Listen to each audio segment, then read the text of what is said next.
And it looks like we are live.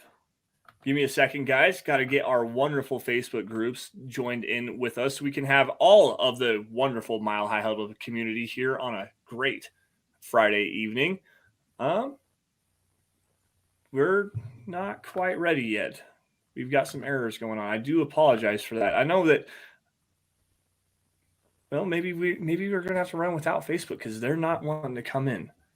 Don't know exactly what's going on. Let's go on. Scott is behind the scenes running the ones and twos tonight. Scott, could you potentially try to get these guys joining us here on Facebook? If not, we'll go on without a Mile High hello, everybody in Broncos country. Welcome in to another episode of the Dove Valley Deep Divers podcast. I am your host, Lance Sanderson, and joining me as per usual is my good friend and colleague. He is Mile High Huddle's senior NFL draft analyst, the one and only Erick Trickel. Erick, dude, long week. Obviously some big news. The Broncos are tied into Dalvin Cook, but the biggest news is they did sign defensive end Frank Clark, who is a free agent from the Kansas City Chiefs just yesterday afternoon. How are you doing, man? You keeping up with the buzz?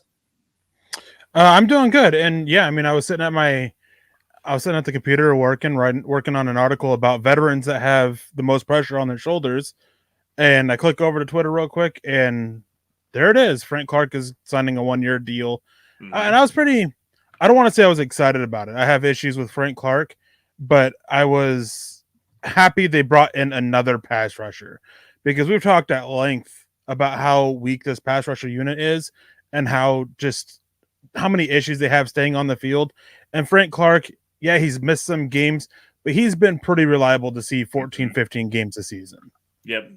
Yep, exactly. That was the one big thing that it was like, at least this guy is constantly available. I think the least games that he's played over the course of his career is like 14 or something like that. He's always available. He's always ready to come out and at least contribute from the defensive end position as a pass rusher. Run defense, though, this was the one big thing that I had an issue with Frank Clark over the past couple of seasons and pretty much for his entire career.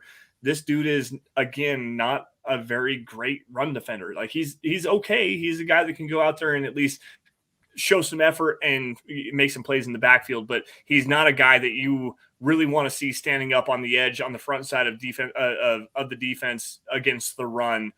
And that was the one thing that I really wanted the Broncos to focus on, which is why I was a big proponent of them going out and getting Marcus Golden, who just signed recently with the Pittsburgh Steelers. Now, Erick, obviously, the off-field issues with Frank Clark aside, let's just put those on the back burner. If we get into them, we do. If we don't, whatever. It is what it is. Frank Clark is not the greatest run defender on the edge, and the Broncos are looking for a guy that can actually hold up in that particular area. Randy Gregory with the injury concerns. Baron Browning obviously is coming off of a knee injury, a knee surgery from earlier in this offseason. Nick Bonito's not been great against the run. Jonathan Cooper is a lot like Frank Clark, an effort player, but not a guy you really want to be out there all the time. Is this the right move for the Broncos, or is there another guy out there that would have been a better decision to go? Because I'm questioning this big time. Frank Clark is a better run defender than you give him credit for. The issue with his run defense, he is crap at tackling. Yes. And so it all ends up all for naught because he can hold up at the edge. He can set a strong edge. He can sit there and keep the lane clogged and everything. He just, when he gets off, and he does well to get off blocks, you just can't trust him to secure the tackler. Yeah. Mm-hmm. And then the running back does, picks up extra yards because of that. So that is what hurts his run defense the most. And it's just going to be a constant issue that he has. Mm-hmm. But with the way the defense is in Denver, it can be fine with his missed tackling issues that he has, because the biggest thing that he's going to be doing for run defense is clogging the lane, eating up that block, and allowing the linebackers to flow and chase, or the safeties to come down and make the play. Still, I'm not saying he's a great run defender. There are still issues there, but the missed tackles are the biggest issue. And with looking at what was out there, I was fine with it. But, the off-field stuff, that is just, I would have rather gone somewhere that wasn't, didn't have all this baggage with them. But at this point, you're not going to find many guys who are like that. That's true. And like I said, the Broncos missed out on Leonard Floyd earlier. They missed out on Marcus Golden, was a guy that I highlighted in an article a couple of weeks ago. He's a quality run defender. He's a guy that can go out there and be that stern and forceful edge defender, a player that you can really rely on the front side of the offensive attack to be a quality run defender. We do got Troy Boer jumping in here. I want to say hello to everybody in the chat. First things first, we got Joe Mannix, String Guy, Chase Wellner, Angel Rocha, Harold Jean, Mike S. Everybody for joining us. Thank you. Thank you so much for joining us. But we got Troy jumping in here with a super chat saying, hey, guys, if you could sign one more free agent on defense, who would it be? Would it be Jadeveon Clowney, Shelby Harris, Ndamukong Suh, or any other guy? Eric, what do you think off the top of your head? I don't have free agency pulled up right now, but I have a guy in mind. I would look at Matt Ioannidis. Yeah. I think with what they're looking for on the defensive line, they still need additional depth there. They need somebody that can possibly come in and start in Deshaun Williams' place. Matt Ioannidis, he had that huge year a couple years ago for the Washington football team, as I think they were called that year. And then he got moved on to Carolina, and now he's a free agent, unless he signed recently, and I just haven't missed it, or I haven't caught it. I'm a big fan of what he does bring to the table. He's a solid, reliable run defender that can do well to get after the quarterback. And for a defensive line that has so much uncertainty with Uwazurike and Henningsen as your two primary depth guys right now, Ioannidis brings a little bit more veteran presence to it. And I think that his game type, his game style is what you want to try to see Matt Henningsen build off of and become similar to that. I'm actually 100% with you. That was the one guy I was going to say was Matt Ioannidis. The other one, and I'm going to go back to a former Denver Bronco. No, I'm not sure what his standing is now with the coaching staff, but Shelby Harris is a guy that I would like to see brought back. The Broncos have gotten weaker on their defensive line, and this is going to tie very well into our conversation for tonight, because we're going to break down just the defensive side of the football and the roster in general, and tell you guys, which position groupings have improved, which ones are going to kind of have a fall off from this last season. And this defensive line, there's a lot of questions. Obviously, you lose Draymond Jones, bring in Zach Allen to replace that, but there's so many questions here, and they could use another guy that can play that 3 technique, maybe slide into the inside and play the 1 or 2 eye technique, something like that. Matt Ioannidis is a guy that really fits the mold there, but Shelby Harris is a very intriguing option if he wants to come back. Now, Eric, I know you know a lot more about this situation than I do, so I'm going to ask your opinion here. What do you think on Shelby Harris potentially being brought back to this Broncos roster? I mean, it's definitely possible. I mean, his family's still in Denver, and he made it clear when he was traded to Seattle that he wasn't going to move his family. And that sometimes is a big reason why a player won't go back to the team, is they don't want to move their family back to it. But that's not an issue here. I think that the new coaching staff will help ease it up a little bit, but the question is still George Payton and just how it went about. I mean, Shelby Harris finding out on ESPN when he was sitting in the cafeteria at the Broncos facilities that he was traded isn't the best look. And honestly, that's not the defensive lineman I'd look at to bring in. I mean, he's just not good against the run. Batted passes are great. The 2 or 3 he gets in a season, and then the 2 or 3, 4, maybe 5 sacks that he gets. Yeah, sure, that's great. That's an impact, but that's the only impact he brings, because he is not. You want to talk about Frank Clark being a bad run defender? Shelby Harris makes him look outstanding. Yeah, and that's a fair point. Shelby Harris has always really struggled against the run. He was more of an interior penetrator, a guy that, and quite honestly, as much as I like Shelby Harris, I'm going to kind of, I don't know, scour his name here a little bit, or whatever you want to call it. For as effective as he was as a pass rusher, he was mostly a cleanup guy. You had Bradley Chubb, you had Von Miller on either side of him. There was, I believe, some crossover with Shane Ray, and then also Shaquille Barrett.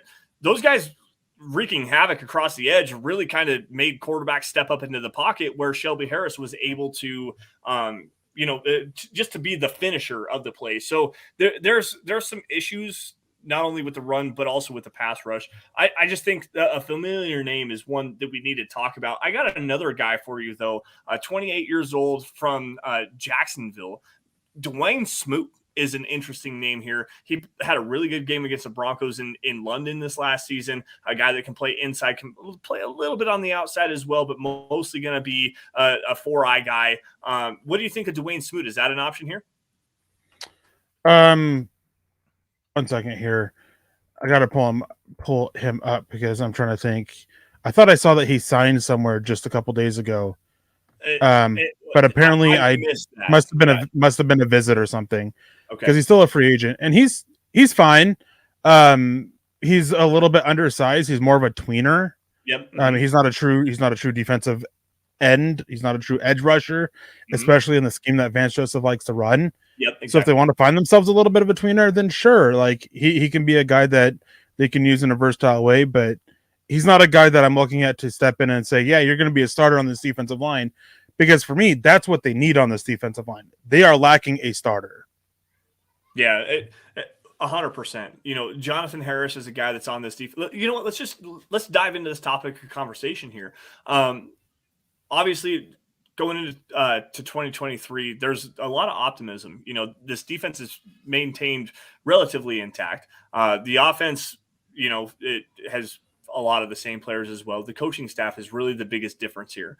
But this defensive line is really missing a lot of depth in my opinion. Obviously, you go and get a guy like Zach Allen to come in, who had a really good season this last year. Underrated player in my opinion, but that's like the premier interior guy that you have as a 5 technique or a 4-eye technique, a guy that's going to play on the offensive tackle. Matt Henningsen, an interior outside player.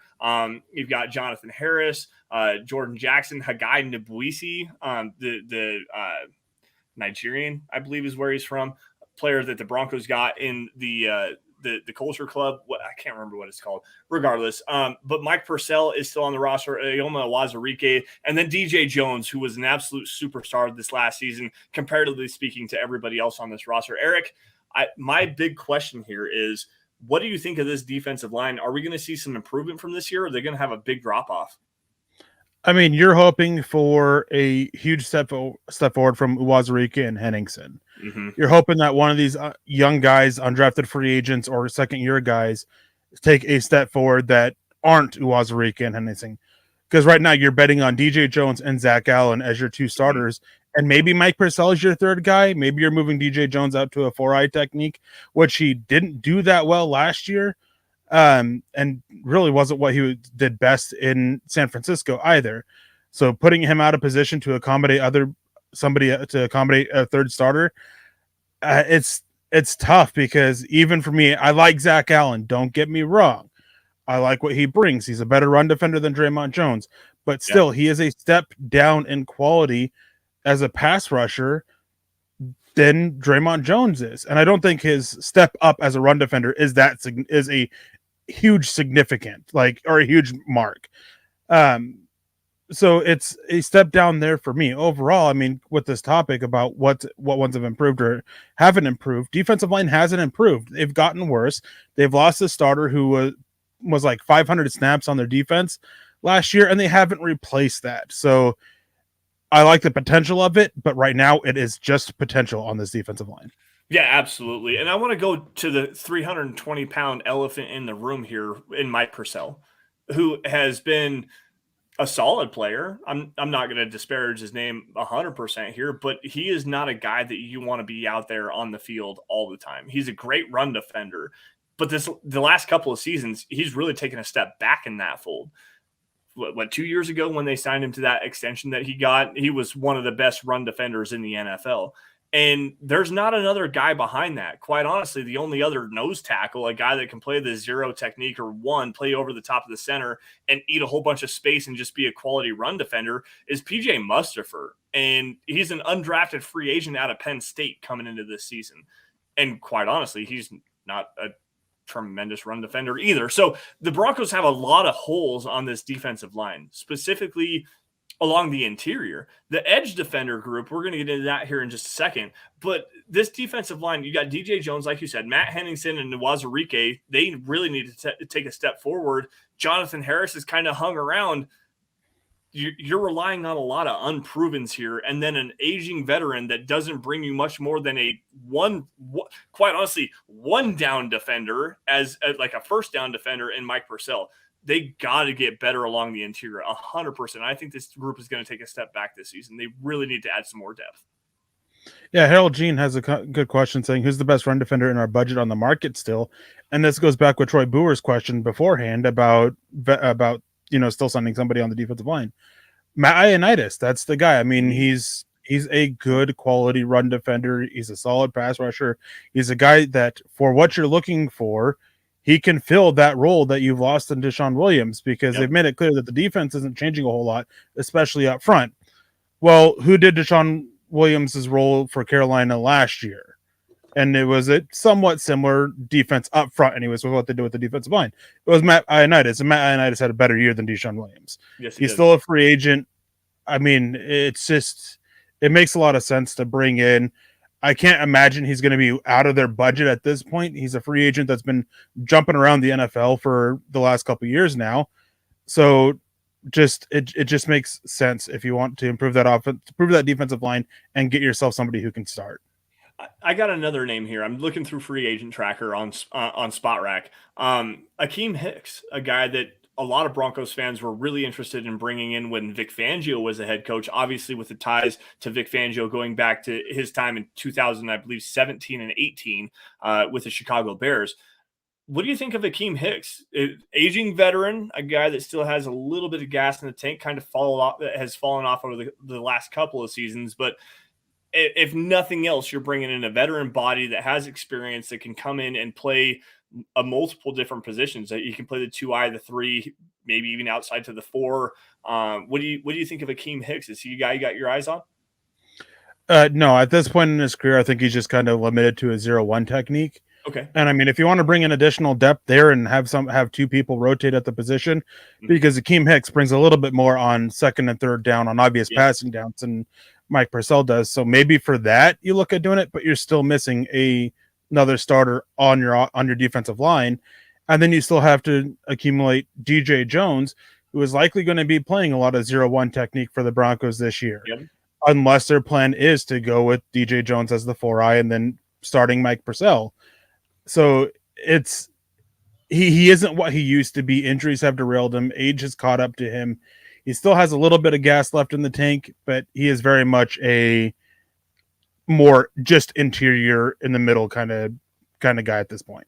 Yeah. Well, and one of the things I want to kind of bring into the fold is you need a guy that can play the 2I and get over the top of the nose, because a big part of the Vance Joseph defense is having a quality 4I guy. So you've got to fill that gap in from the inside shoulder of the tackle to the inside shoulder of the offensive center. So you have to have a guy that can play that 2I or inside to get to the 1, maybe even over to the 0. So that's kind of where I'm looking at here. A player that can do that. Akeem Hicks still has the ability to do that. So he at least catches my attention here. We got a super chat jumping in here. I'm trying to find it. There we go. It's Naj Altop. What's up, man? It's good to see you back in the chat. It has been a long time since we've got a chance to talk with each other. It's $20 super chat coming off the top rope. Hey, brothers, do you think the lack of attention to signing interior defensive linemen is because the coaching staff has seen something in these young guys that make them believe that they are good to go at that position? Eric, this is a quality question for you, man. I mean, it's entirely possible, but when? I mean, they didn't get to see a lot of these guys until just recently, until just the last week is when they got to see some of them in voluntary OTAs, or last week, whenever it was. Before that, it was a rookie camp, so they haven't seen a lot of them. So you're going off of what you saw on tape. Maybe they saw something there that towards the end of the season that gave them hope of them taking a next step forward this year, or being a slightly better fit in what little differences there are in the defense. So it's possible. I just don't think it's likely at this point. I think it's just more so a fact that throughout his career, Sean Payton hasn't had a super high value on the interior defensive line. Mm-hmm. It was something that was often a somewhat neglected there in New Orleans, that when they would find a guy, well, then they end up going away. not interior defensive line, not edges. Edges he obviously valued, but your 3-0 technique guys, just not that valued. And I think that we're seeing that in play here. I actually agree with you, and quite honestly, I think that you're. Let's tie in another point to this. The linebackers, off-ball linebackers, guys that can really attack the A gap and blitz the A gaps, blitz inside. That was another thing that Sean Payton valued. Guys that could eat space along the interior defensive line and open up running lanes for the linebackers to go and create those fills. That's what the Saints defense was for, 10 years? Practically. They had guys like Demario Davis. Zach Bond was a big part of that. I'm forgetting guys off the top of my head, just kind of riffing here, but that was a big thing. They always had quality linebacker play, guys that can move all over the defensive front. They could play in coverage. They could play moving forward. They could play moving backwards. So when you watch the Broncos go in and draft a guy like Drew Sanders, who is a prototypical guy that is a great A-gap blitzer, a guy that can move forward, move backwards, move laterally, and it gives you some value off of the edge as well. It makes a lot of sense to what you were just talking about there. So I really do appreciate you bringing that point up to the conversation. Go ahead. I finish your point really fast. I want to grab this next super chat. Just want to say, Naj, I hope to see you at the meet and greet this year. Yes, it's always a joy. Yes, absolutely, man. I'm going to be there, guys. I announced it a couple weeks ago. I am going to be at the meet and greet this year. Plans have already been made, so I will be there to enjoy the meet and greet with everybody as well.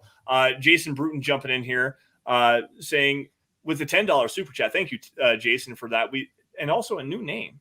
I don't think we've seen Jason in here. Eric, if I'm wrong, correct me on that, but thank you, Jason, for joining us. Hopefully you enjoy your time here, and hopefully you come back next week as well, and thank you for your donation. We appreciate that, man.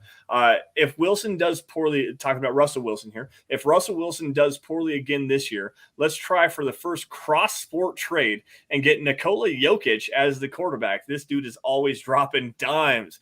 Yes, sir. And hashtag Go Nuggets. I'm a big Nuggets fan. Obviously, they play here in about 10 minutes, I believe, is when tip-off for Game 4 starts. Nuggets up 2-1 in the NBA Finals, looking to bring the first NBA Finals trophy back to Denver. Eric, have you followed the Nuggets at all? I mean, I followed them a little bit, and I'm rooting for them. I know this is kind of sacrilegious because if I remember right, they're actually in the same division. But the Nuggets and the Jazz are the two teams that I always find myself whenever I do catch basketball. That's what I root for. I've seen the Jazz play multiple times. And the Nuggets, just the connection that I have with Colorado and Denver specifically, I always find myself rooting for them. Yeah, big time. Go Nuggets. This is a crucial game. I think the Nuggets need to win Game 4. They need to go back to Denver up 3-1 because if they go into Denver up 3-1, they will win the NBA Finals in Denver. It'd be the first time, I believe, since 2001. Or maybe not even then. It was one of the Avalanche championships where they actually won the title in Denver. So that Ball Arena is going to be rocking. It's going to be an absolute awesome time. So yes, shout out, go Nuggets, absolutely go Nuggets. And I hope to see Michael Porter Jr. take a big step tonight. Like they really need to get some shooting on the offensive side of the ball. That's not Nikola Jokic and Jamal Murray. Back to the Broncos here. Sorry about that. I wanted to give the shout out here. Let's move outside a little bit off on the defensive line. Let's talk about this edge group. Obviously, the Broncos just brought in Frank Clark. They have Randy Gregory coming back from the injury. Baron Browning should be ready from all reports, should be ready to go sometime in training camp to come back and participate coming off of arthroscopic knee surgery to kind of clean some stuff up in there. Jonathan Cooper, you got Nick Bonito, obviously. Aaron Patrick's still on the roster. I'm forgetting a name, and I apologies for that. But Eric, what is the move of Frank Clark bringing him in? What does that do for this room? Because I know that you and I both, pretty much everybody in Broncos country has been pounding the table for the Broncos to add an edge. Does Frank Clark prove enough of an upgrade for you moving into 2023? Yeah, I mean, outside of that, the room was pretty stagnant. Mm-hmm. Randy Gregory, who can't stay on the field. Baron Browning, who can't stay on the field. Nick Bonito, who still didn't show a whole lot at any point last season outside of one or two pass rushes. Jonathan Cooper, who's solid. And then you brought in Aaron Patrick. I mean, you have Aaron Patrick as a solid special teamer, not really a defender. And then you have maybes in Thomas Incoom and Christopher Allen. Yep. Frank Clark gives them something more. It does give them a boost. And with where this position ended last year, after they traded away Bradley Chubb, it is an improved unit because of the addition of Frank Clark. As crappy of a person he is a solid football player that can get after the quarterback, and he brings attitude to the defense as well, which was something that last year, after, with Randy Gregory especially going down, you lost that attitude on the defensive front because Gregory has that in spades. So I like it. I do have a question if Gregory and Clark can keep themselves out of trouble on the field because they both can chat and draw some penalties a little bit. But it is still a improved unit from where it ended last year.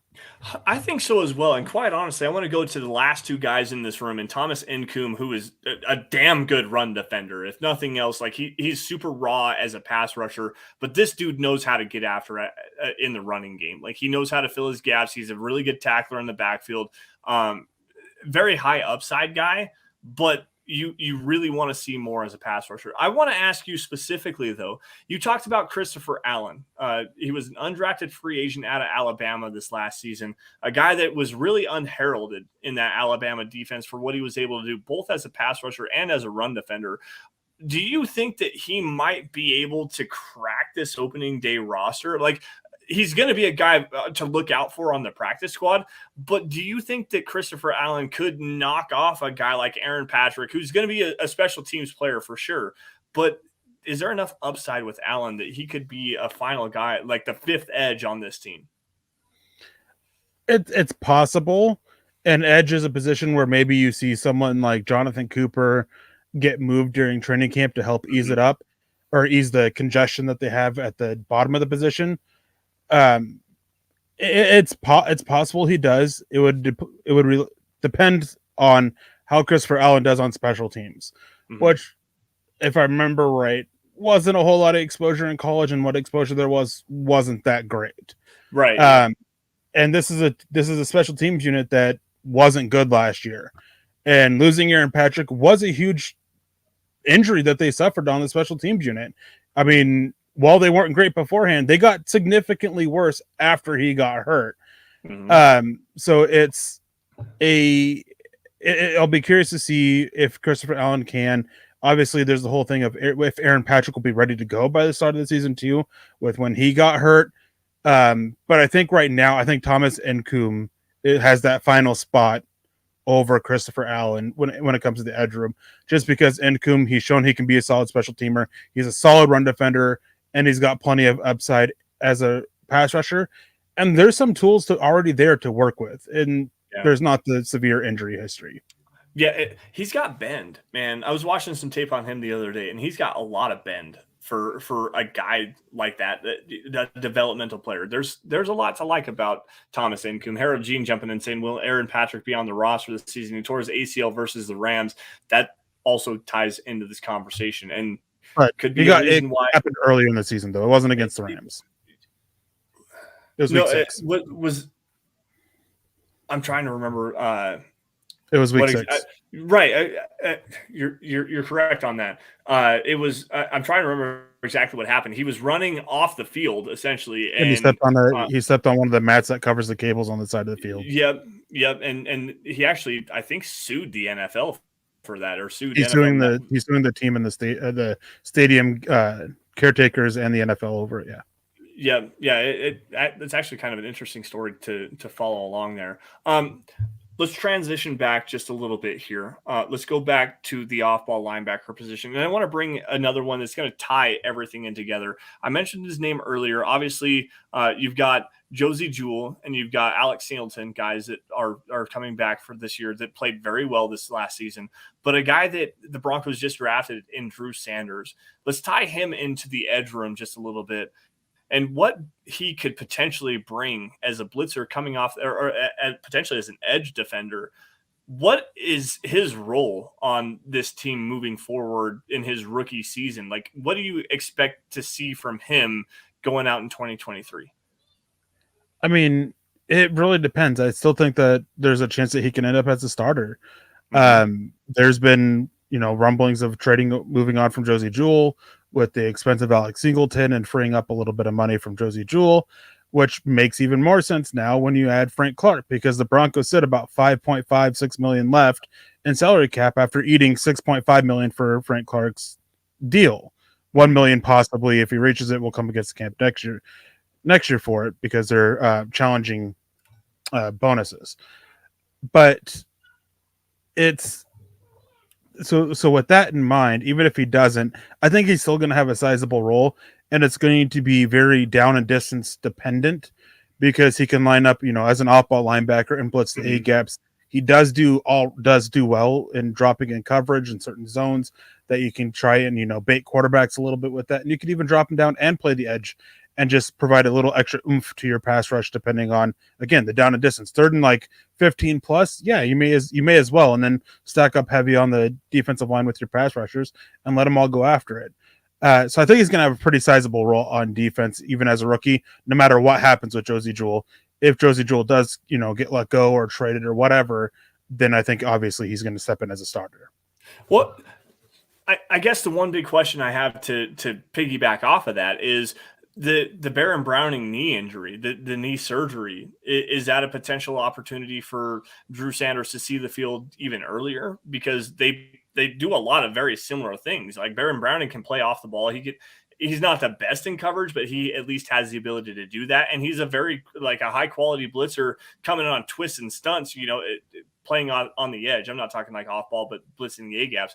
But he does enough lateral agility movement stuff where he can come in and be a guy like that. Does Drew Sanders kind of get a boost in the rotation here because you don't know the future of Baron Browning right now? No, I think that you're going to see the bigger boost happen with Nick Benito. Okay. While Baron Browning and Drew Sanders are similar, they're kind of that hybrid. The areas where they excel at are the complete opposites. Drew Sanders, where he excels at, is better suited for an off-ball linebacker spot, whereas Baron Browning is much better suited coming off the edge. Sure, you can mix them up, and being able to mix them up if Baron Browning is able to stay out there on the field and stay healthy could really cause a lot of confusion for opposing quarterbacks. If you're lining them both up in the A gap and who's dropping, who's coming, or you're going to line them up next to each other on the outside and have Sanders play a little bit more wide, then yeah, who's coming, who's going, just create a little bit extra confusion. So you can see stuff like that. But I don't think Baron Browning's injury, again, they expect him back at some point during training camp. Yep. I don't think that's going to see an increase for Drew Sanders as it will for Nick Benito. Yeah, that's a really good point, quite honestly, because we all know, everybody that's watched Dove Valley Deep Divers for the last year, even going back to the NFL draft in 2022, you and I both did not like the pick of Nick Benito because he's such a liability in the running game. Like, this dude he does a good job keeping his outside arm free, but for the most part, he does not have any idea how to actually set an edge. Drew Sanders actually has the ability to do that. So that's a very astute point, and thank you for bringing that up. Let's move back a little bit, go more towards the inside here. This off-ball linebacker group, obviously we just got done talking about Baron Browning and Drew Sanders, but Alex Singleton just got brought back on a fairly decent deal for him. What was it, 2 years, $6 million, something like that. Josey Jewell in the last year of his deal that he signed a couple of years ago. And then you're going to get the return of Jonas Griffith, a guy that the Broncos, I knew for a long time, were very high on. He dislocated his elbow, I believe, last season, has really kind of battled through injuries, saw a little bit of time, but for the most part has been one of those up-and-coming ascending players that everyone's super, super excited about in Dove Valley to watch. Add in Drew Sanders, add in Baron Browning, whatever their roles are going to be on the off-ball side of things. What do you think of this off-ball linebacker group, Eric? I mean, I think it's exactly what it is last year, basically. Drew Sanders is a nice addition, and he does see a improvement to the room.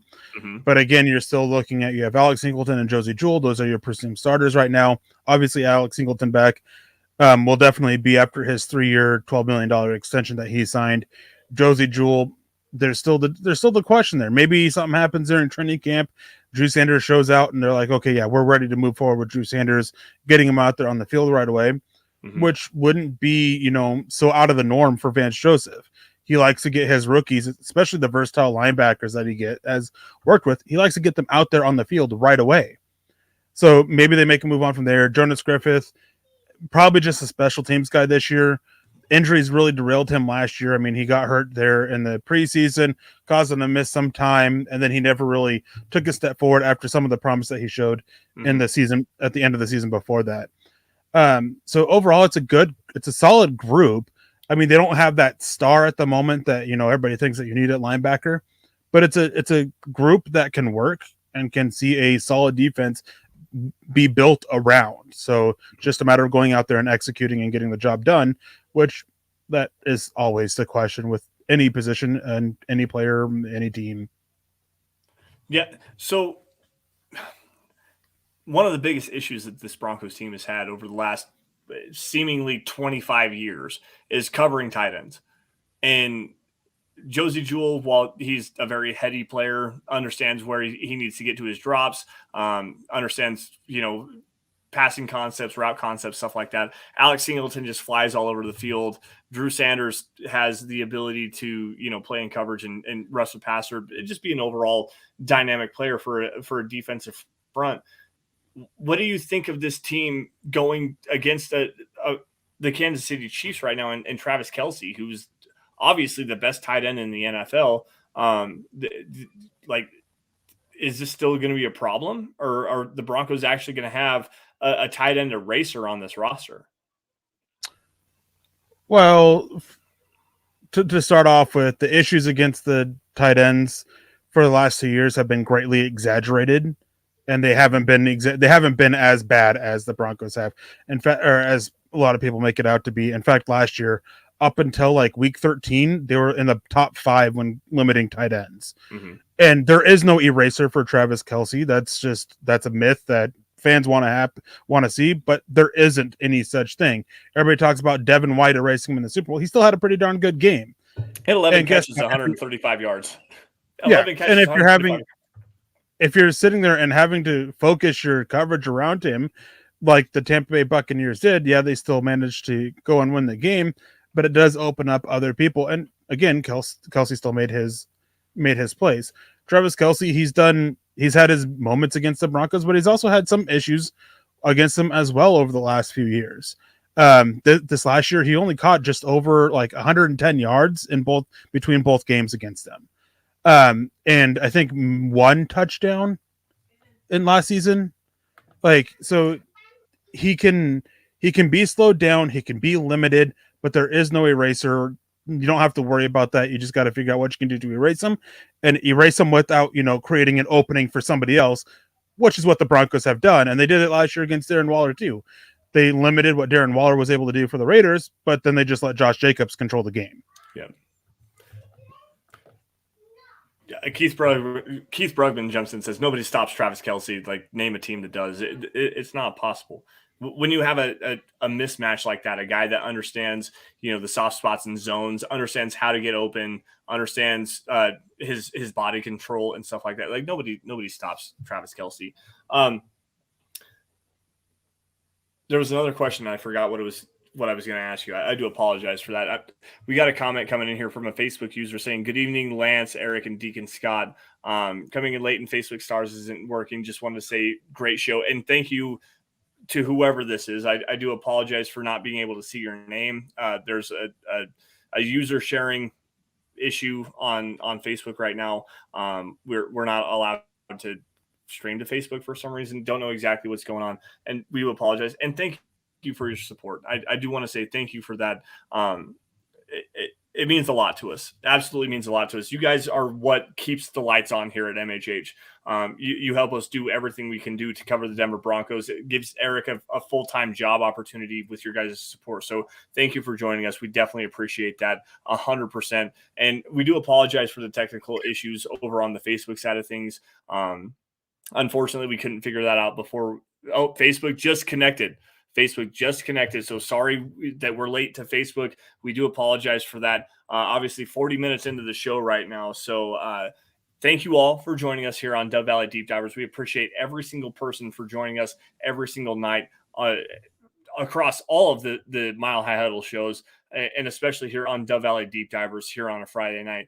Thank you so much to everybody. Now, Eric, let's get back to this topic of conversation here. Linebackers, I'm a little bit higher on this room. I think that Drew Sanders is going to bring a lot to this room. I think that his ability to do just multiple things. He's going to be like that defensive Swiss Army knife that you can line up out in the slot, have him cover a tight end. You can have him rush off the edge. You can have him blitz the A gaps. You can have him do just so many different things. And Vance Joseph has shown a proclivity for playing with guys like that, like Isaiah Simmons, Zaven Collins, just trying to find as many creative roles within his defense as possible. This to me seems like a very Vance Joseph style of a pick, a guy that you can just do so much with. What do you think on that? I mean, he fits that similar mold, but I just think that Zaven Collins a couple years ago drafted to Arizona. A lot of people have compared Drew Sanders to him and how he's been used there in Arizona. Well, he's been used as an A-gap blitzer, very limited off the edge, who's working as an off-ball linebacker, that they put a lot on. The defense ran through Zaven Collins in Arizona. Yeah. So, it's great to have the versatility if you're going to be able to use it. And while I have defended Vance Joseph on here about how he's not as bad as everybody makes him out to be, and his track record as a defensive coordinator is actually pretty good outside of 2022 when injuries hit the defense in Arizona absolute almost as bad as the Broncos, and everything just fell off. They've been top 12 pretty consistently, which not great, but it's still good. But he's never really been able to fully take advantage of versatility from his players. So it's why I kind of am a little hesitant to talk about Drew Sanders being used in such a versatile role. It's just not something we've seen from Vance Joseph do before. Yeah, that's a fair point. That's actually a very fair point. Let's go back to the secondary here. I want to talk about cornerbacks and safeties here because I'm very bullish on this cornerback and safety room. Very, very bullish. You've got a top 3 cornerback on the field, and he's not number 3. He's 1 or 2, and probably not 2 as well. You've got a great safety, a top 5 safety in the NFL in Justin Simmons. You've got a bunch of versatile players that can play on the inside, on the outside. K'Wan Williams. You've got Damari Mathis. You just drafted Riley Moss. You bring back Kareem Jackson. Caden Stearns is coming back healthy. PJ Locke has shown at least a competent player. This secondary might be the best unit on this Broncos defense. Quite honestly, they are very, very good, and it's going to be. They fit especially in with what Vance Joseph wants to do. Running a lot of man coverage, a lot of cover 3. You've got a rangy safety. You've got a lockdown man coverage cornerback. You got another lockdown man coverage cornerback, and I guess 2 of them on the outside, Damari Mathis and Riley Moss. Eric, dude, this room's nasty. It's a nasty secondary on this Broncos team. What do you think, man? It is carried by Patrick Surtain and Quan Williams and Justin Simmons. Okay. I was gonna say if you're just gonna say it's carried by Patrick Surtain, we're gonna have to go rounds on this one. The issue is that your presumed second starter at safety has played a total of 585 snaps on defense over 2 seasons. Mm-hmm. I'm not going to hype up Caden Stearns. I liked him a lot coming out, but outside of 1 game, we haven't seen it because when he was on the field last year starting, he struggled. He wasn't good last year. His 1 good game was back in his rookie season, and even then, it was because of 3 or 4 plays that he made and ignoring the whole, which wasn't that great. Then you have PJ Locke, who hasn't even played 200 snaps on defense. I know there's a lot of hype about him, but again, we haven't seen it. He's a solid special teams player, and that's what we have seen.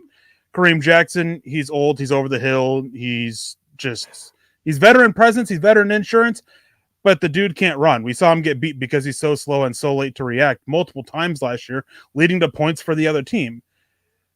Cornerback is strong. You have Patrick Surtain, you have Quan Williams, Damari Mathis started off rough last year and started to get better a little bit, though his play got drastically overhyped because of the amount of time he saw because of injuries.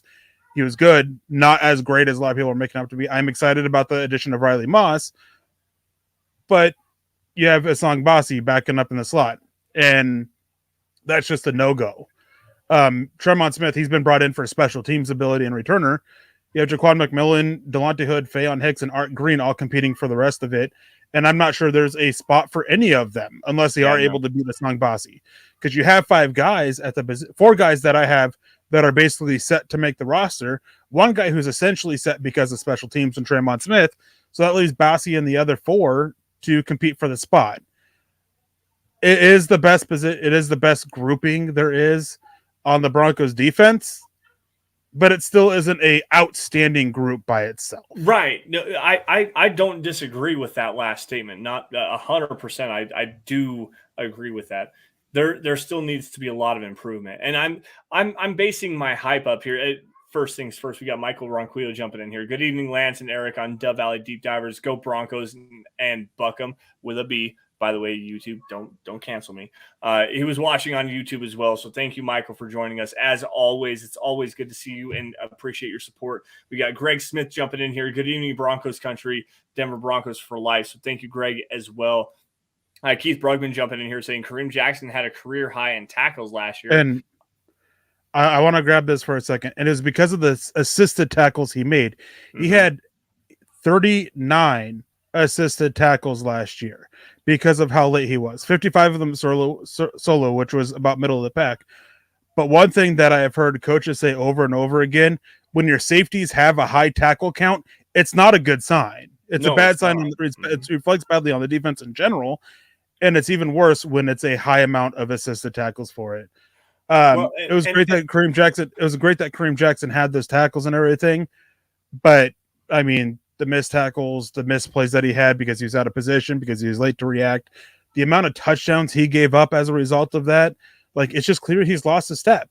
Like, he's still a smart player and he can read the run decently well and get into position, but he's just completely lost in coverage, which this is a passing NFL. Like, it's a passing game.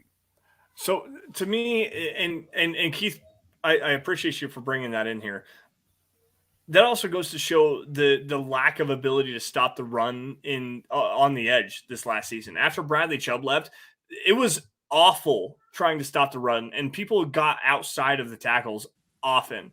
And Kareem Jackson, what he brings, not only in leadership, is his ability to drive down the field and run the alley as a safety and go make tackles in open field. He did miss a lot of tackles. And Alex Singleton, for a guy that was top 6 in the NFL last season in tackles, he missed a crap load of tackles. Sorry, I almost cussed. I think I did actually cuss. He missed a crap load of tackles out in the open field and was still top 6 in the NFL in tackles. Like, there's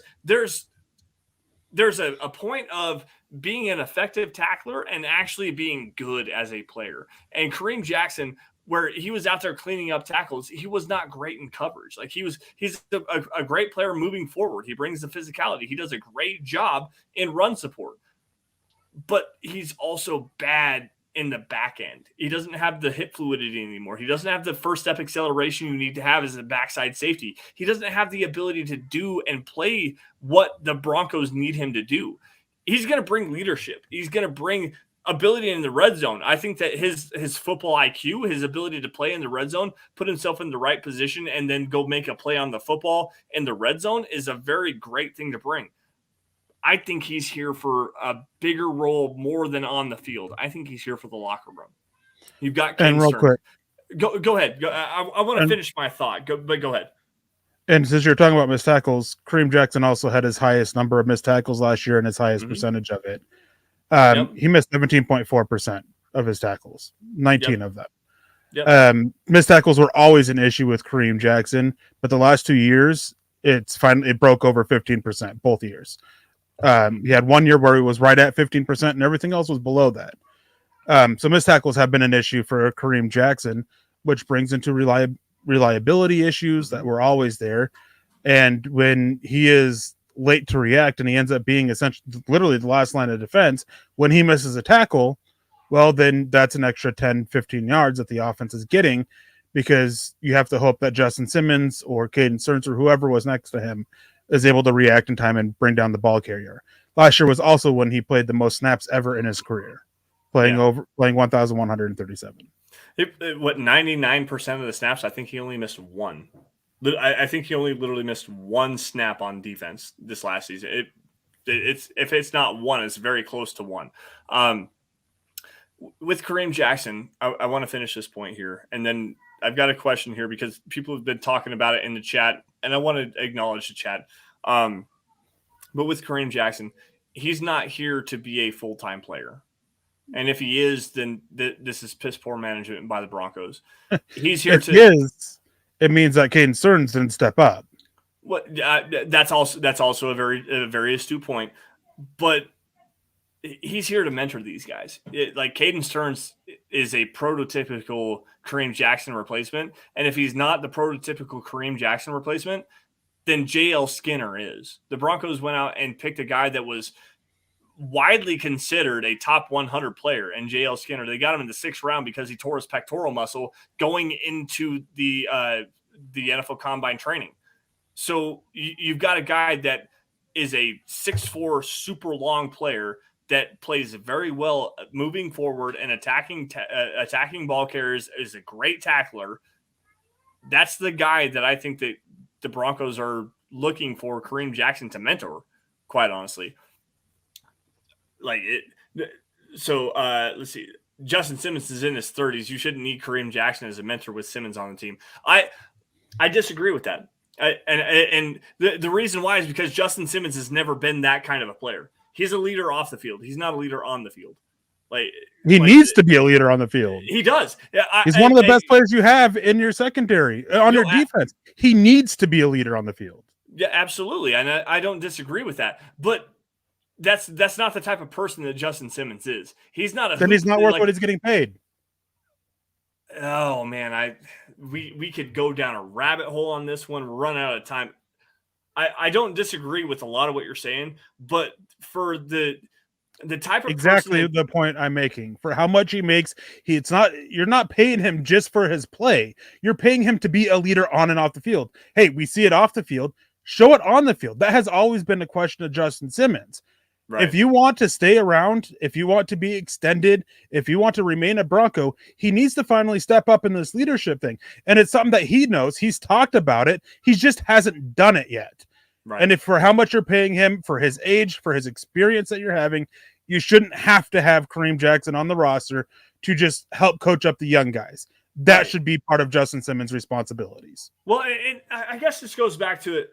Let's do some comparisons here, because if you want to talk about Justin Simmons as a leader on the field, what is he doing there? Hey guys, let's do our jobs. Let's have some fun out here today. Whatever, doesn't matter. He's not Kareem Jackson, who's out here throwing cuss words and like hyping people. He's not Ray Lewis. He's not Drew Brees. He doesn't have to be. There's more types of leadership than that. You don't have to curse at people to lead them. You don't have to sit there and be throwing curses all the time to lead. There's different types of leadership, and Justin Simmons just has to find his way of doing it and step into it. You don't need Kareem Jackson just to be a leader or be a leader on the field, because guess what? If you're buying him to help teach these guys and be a leader on the field, you're not wanting him to be on the field. That's something that you said yourself. You're not wanting him on the field. And if he's seeing a lot of time on the field, then that's piss poor management. Well, then how can he be a leader on the field when he's just on the sideline? Who's going to be that guy in between plays there? Because he can't go out there, between plays and try to hype up the guys. He can do it from the sideline, but hey, so what?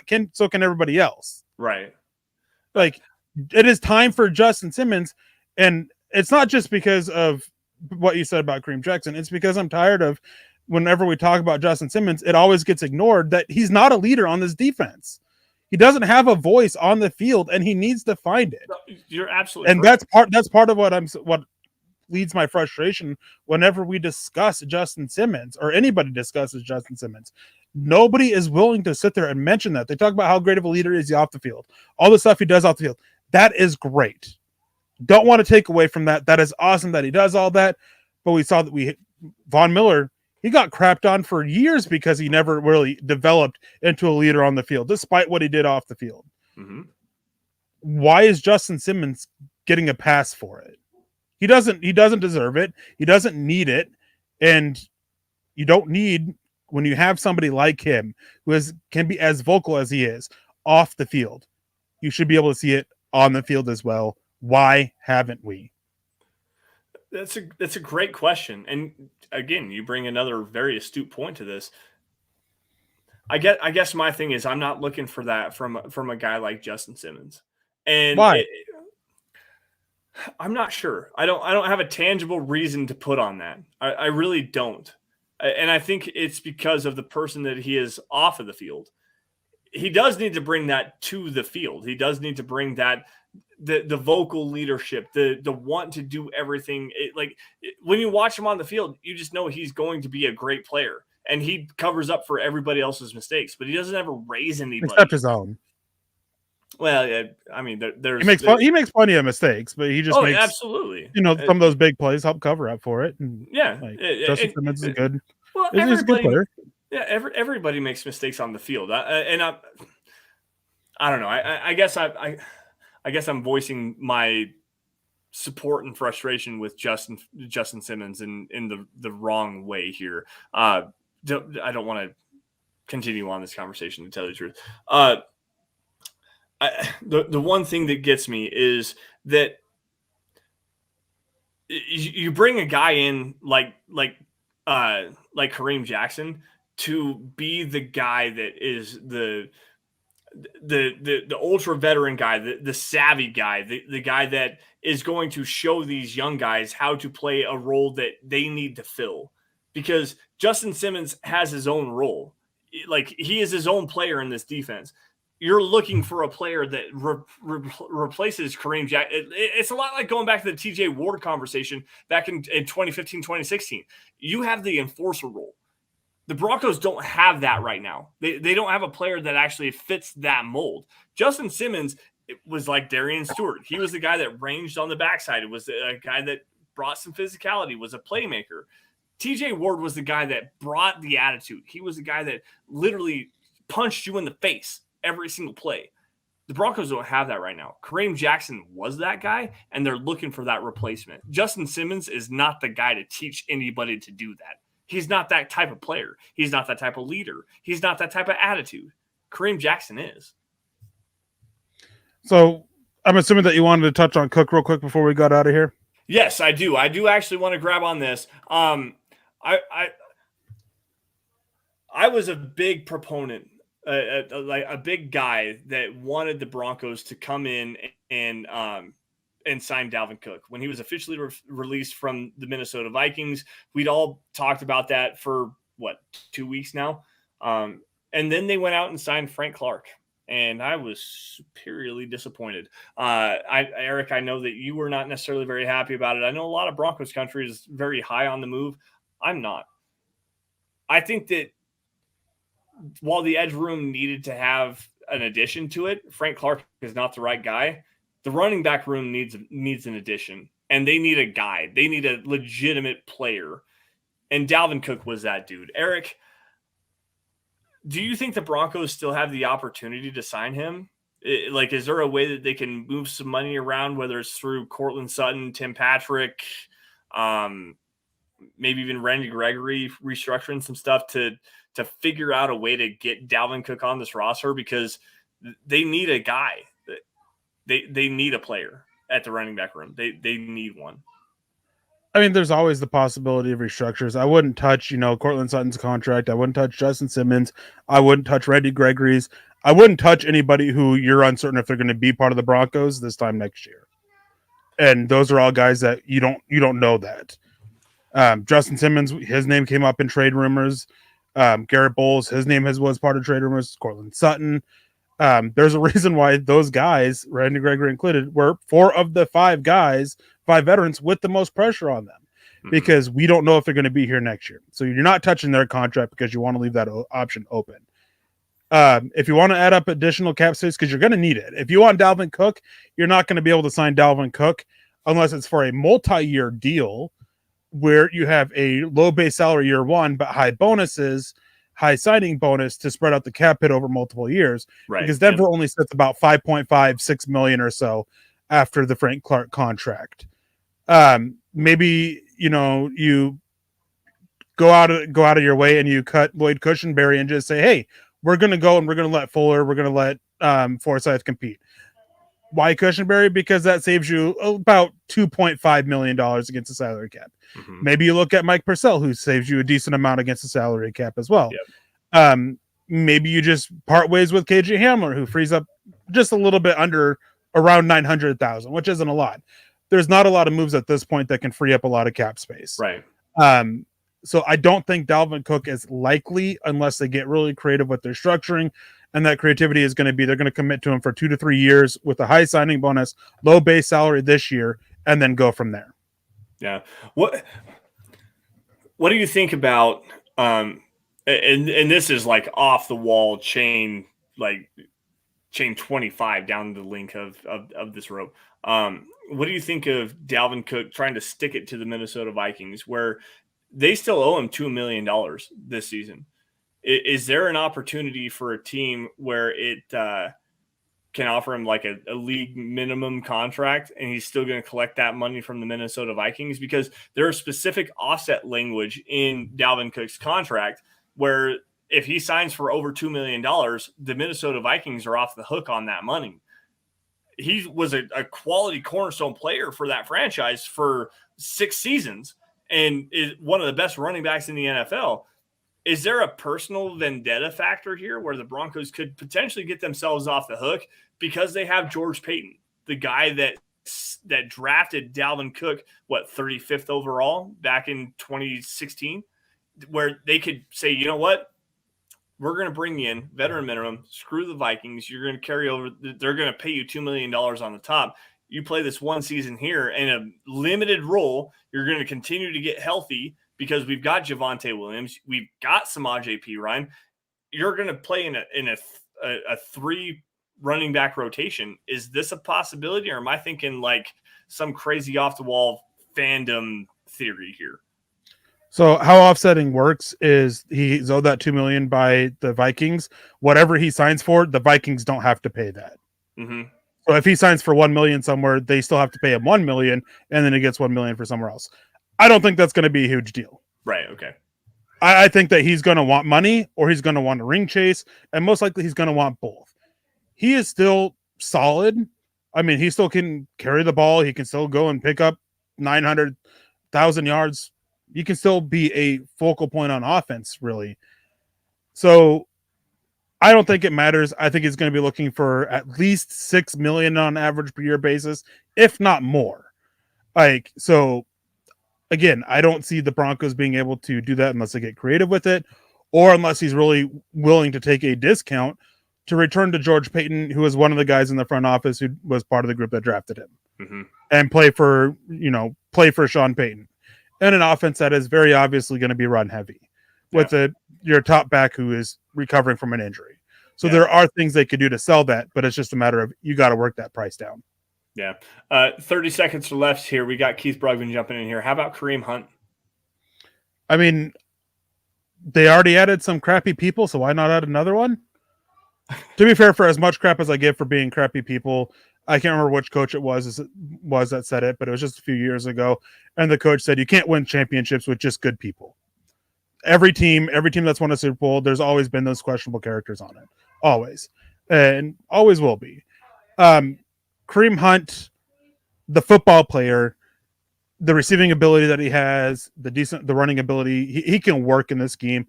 And he's a guy that you can look at and be like, hey, Perine, we gave you the money to be the top guy.